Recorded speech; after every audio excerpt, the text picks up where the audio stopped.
श्री गणेशाय नमः। पौष शुक्ला पुत्रदा एकादशी व्रत कथा।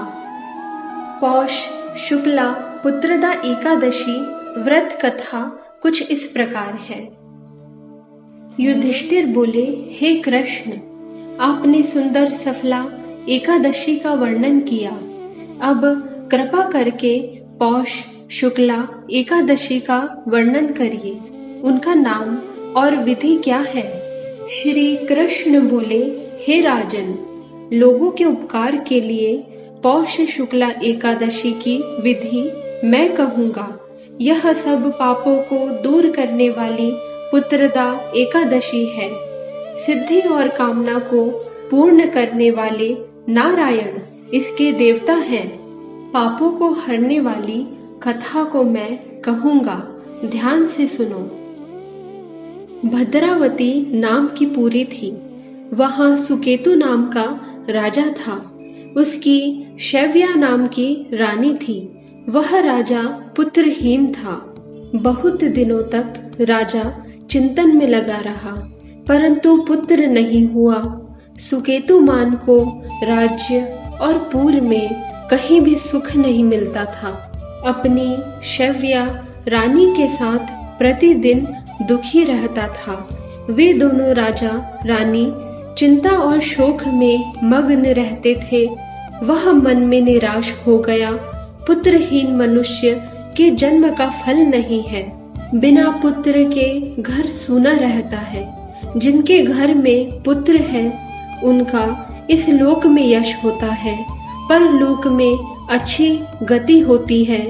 जिन पुण्यात्माओं को सैकड़ों जन्म का पुण्य होता है, उनके ही पुत्र और पौत्र होते हैं।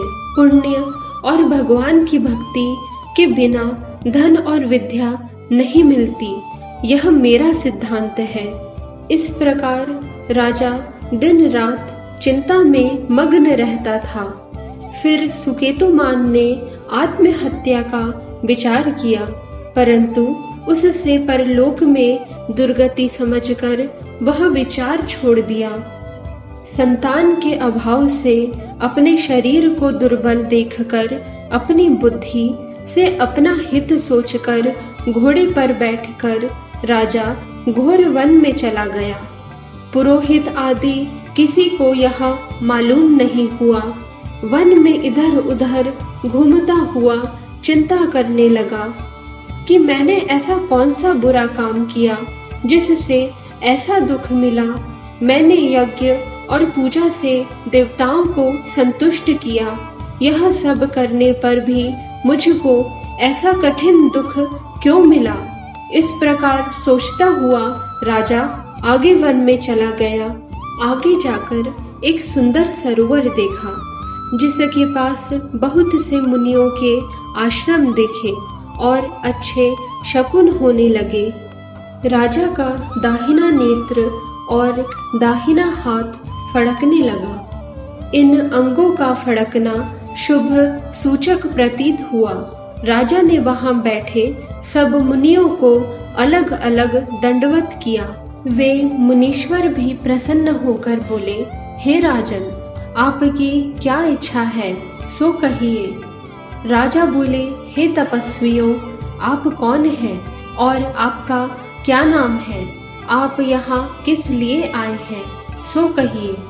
मुनि बोले, हम विश्वदेवा हैं और स्नान करने के लिए यहाँ आए हैं। माघ का महीना निकट आ रहा है। आज से 5वें दिन माघ लग जाएगा। आज पुत्रदा नाम की एकादशी है। हे राजन, पौष शुक्ला एकादशी पुत्र की इच्छा करने वालों को पुत्र देती है। तब राजा बोला, पुत्र उत्पन्न करने के लिए मैंने भी बड़ा प्रयत्न किया है। यदि आप प्रसन्न है तो मेरे लिए सुंदर पुत्र दीजिए। तब मुनीश्वर बोले, हे राजन, आज पुत्रदा नाम की प्रसिद्ध एकादशी है। आज ही इस उत्तम व्रत को करिए। हमारे आशीर्वाद से और भगवान की कृपा से आपको अवश्य ही पुत्र प्राप्त होगा। इस प्रकार उनकी आज्ञा से राजा ने पुत्रदा एकादशी का उत्तम व्रत किया। द्वादशी में पारण करके मुनियों को बारंबार प्रणाम करके राजा घर पर आ गया। रानी के गर्भ स्थिति हो गई। व्रत के प्रभाव से समय पर तेजस्वी ओप पुण्यात्मा पुत्र पैदा हुआ। वह बालक पिता को प्रसन्न रखता था। फिर वह गद्दी पर बैठकर प्रजा का पालन करने लगा। इसलिए पुत्रदा एकादशी का व्रत करना चाहिए।